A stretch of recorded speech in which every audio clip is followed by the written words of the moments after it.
पाचव्या टप्प्यातलं मतदान उरकलं आणि महाराष्ट्रातील सर्वच्या सर्व 48 जागांचा निकाल ईव्हीएम मशीनमध्ये बंद झाला। सध्या सगळीकडे निवडणूक झाली घासून, निवडून कोण येणार ठासून अशी चर्चा सध्या राज्यभर चालू आहे। याच गोष्टींचा सध्या अंदाज बांधला जात असलं तरी 4 तारखेला स्पष्ट निकाल समोर येणार आहे। त्यात शरद पवारांनी महाविकास आघाडीला 30 ते 35 जागा मिळतील असा अंदाज लावत महायुतीच्या छातीत धडकी भरवली होती। पण यातल्या तुतारी नेमक्या किती जागांवर आघाडी घेत गुलाल उधळेल, तसेच 10 जागांपैकी पवारांच्या किती जागा निवडून येतील हे आपण याच व्हिडिओमधून सविस्तर जाणून घेणार आहोत। पहिला मतदारसंघ आहे तो माढ्याचा। माढ्याचा तिढा हा सर्वात जास्त ड्रॅमॅटिक ठरला। इथंही भाजपकडून रणजितसिंह नाईक निंबाळकर यांना तिकीट रिपीट केल्यानंतरही पवारांना इथून उमेदवार सापडत नव्हता। महादेव जानकरांना पाठिंबा देण्याचा डाव त्यांनी टाकून पाहिला, पण त्यात त्यांना यश काही आलं नाही। याच दरम्यान अगदी अनपेक्षितपणे महायुतीत नाराज असलेल्या आणि लोकसभेसाठी इच्छुक असणाऱ्या धैर्यशील मोहिते पाटील यांच्या हातात तुतारी देत पवारांनी मोठं राजकारण खेळलं। मोहिते पाटलांनी उडून दिलेला प्रचाराचा धुराळा आणि शरद पवारांनी घेतलेल्या एकामागून एक सभा यामुळे मोहिते पाटील इथल्या लढतीत प्लस मध्ये राहिले। उत्तमराव जानकर, सुशील कुमार शिंदे यांना सोबत घेऊन मोहिते पाटलांनी इथलं जातीय समीकरण आपल्या बाजूने खेचून आणलं। या सगळ्यांचा परिणाम म्हणून माढ्यात 4 जूनला तुतारीचाच आवाज जास्त येईल असं स्थानिकांचं म्हणणं आहे। दुसरा मतदारसंघ आहे तो दक्षिण नगरचा। निलेश लंके विरुद्ध सुजय विखे पाटील अशी काट्याने काटा काढावी अशी झालेली ही रंगतदार लढत। पैसे वाटण्यापासून ते बोगस मतदानापर्यंत अनेक घटना या नगरमध्ये घडल्या। प्रस्थापित विरुद्ध विस्थापित असं या निवडणुकीला स्वरूप आणत लंकेनी आधी स्वतःला सेफ केलं। विखेंना पक्षांतर्गत सहन करावा लागलेला नाराजीचा फटका, लंकेवर केलेलं पण विखेंवर बुमरंग झालेलं अजितदादांचं स्टेटमेंट, या सगळ्यामुळे लंके नगरमध्ये तुतारी वाजवतील याची खात्री अनेकांना वाटते। तर तिसरा मतदारसंघ आहे तो शिरूरचा। घड्याळ विरुद्ध तुतारी अशा या लढतीत अमोल कोल्हे विरुद्ध शिवाजीराव आढळराव पाटील यांच्यात चांगली चुरस झाली। असं असलं तरी दिलीप वळसे पाटील, दिलीप मोहिते पाटील आणि स्थानिक राष्ट्रवादीच्या नेत्यांनी म्हणावं असं आढळरावांचं काम केलं नाही अशी चर्चा झाली। शेवटच्या दिवसात अमोल कोल्हे यांनी केलेला वादळी प्रचार आणि त्याला शरद पवारांची मिळालेली जोड यामुळे कोल्हेंच्या तुतारीचं पारडं शिरूरमध्ये सध्या तरी जड दिसतंय। चौथा मतदारसंघ आहे तो साताऱ्याचा। बारामती नंतरचा शरद पवारांचा हक्काचा बालेकिल्ला कुठला असेल तर तो साताऱ्याचा। इथे परिस्थिती मात्र बिकट होती। जनमत पवारांच्या बाजूने होतं, पण लोकसभेच्या रिंगणात उतरावं असा एकही चेहरा पवारांना सापडत नव्हता। बरीचशी चाचपणी केल्यानंतर अखेर शशिकांत शिंदे यांच्या नावावर शिक्कामोर्तब झालं। विरोधात उदयनराजे असले तरी यंदाच्या निवडणुकीत हक्काची मतं वगळता म्हणावी अशी त्यांची क्रेज नव्हती। त्यामुळे प्रचारापासून ते प्रत्यक्ष मतदानापर्यंत शशिकांत शिंदे यांच्या नावाची मतदारसंघात चर्चा होती। शरद पवारांच्या प्रत्येक वाईट काळात साथ देणारा हा सातारा यंदाही शिंदेना लोकसभेवर पाठवेल असा एकूण इथला अंदाज आहे। पाचवा मतदारसंघ येतो तो अर्थात बारामतीचा।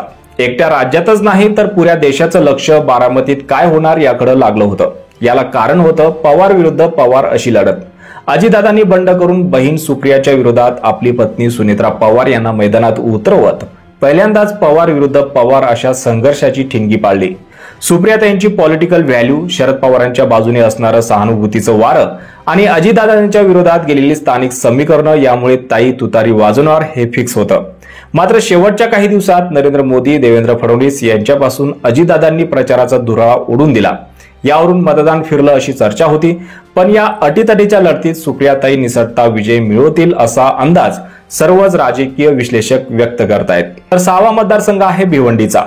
भिवंडीची मुख्य लढत शरद पवार गटाकडून बाळ्या मामा उर्फ सुरेश म्हात्रे विरुद्ध भाजपकडून स्टँडिंग खासदार कपिल पाटील यांच्यात मुख्य लढत झाली। पाटलांच्या विरोधात असणारी अँटी कमन्सी 2 टर्म निवडून देऊनही तसाच जिवंत असलेला पिण्याच्या पाण्याचा प्रश्न असेल, यामुळे जनतेला बदल हवा होता। हे जनमानस ओळखून पवारांनी इथून बाळ्या मामा यांना मैदानात उतरवलं। भिवंडीमध्ये कागदावर महायुतीची ताकद जास्त दिसत असली तरी ग्राउंडवर मात्र महाविकास आघाडी एकदिलाने काम करत असल्यामुळे तुतारीची हवा होती।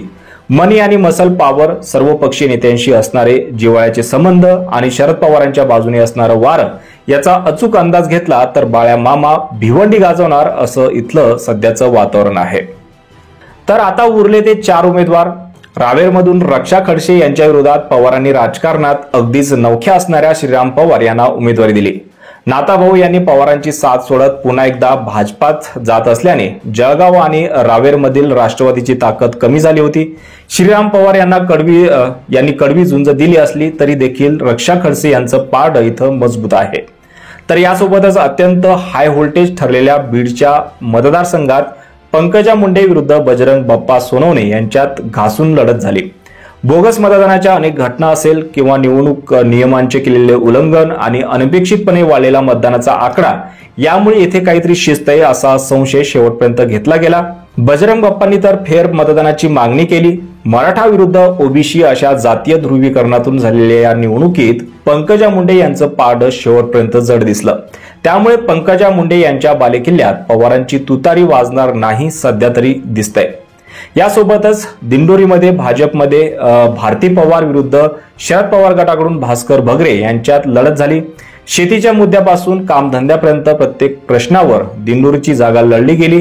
पण महाविकास आघाडीचा म्हणावा असा जोर न लागल्याने आणि भाजपचा बालेकिल्ला असल्याने भारती पवार इथे तुतारीला ओव्हरटेक करतील. आता पाहूया शेवटचा मतदारसंघ आणि तो म्हणजे वर्ध्याचा.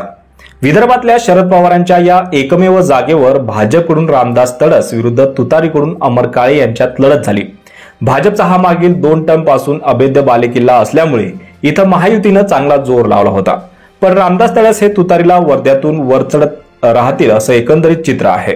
तर अशा प्रकारे एकूण 10 जागांपैकी तब्बल 6 जागांवर तुतारीचा आवाज घुमू शकतो. हा आकडा खालीवर होऊ शकतो, पण पक्षफुटीनंतरही हा विजय शरद पवारांना राजकारणात जिवंत ठेवणारा आणि नवीन उभारी घेऊन देणारा ठरू शकतो. महाराष्ट्रात तुतारीचा आवाज किती मतदारसंघात घुमेल, तुमचा अंदाज काय सांगतो? कमेंट करून नक्की सांगा.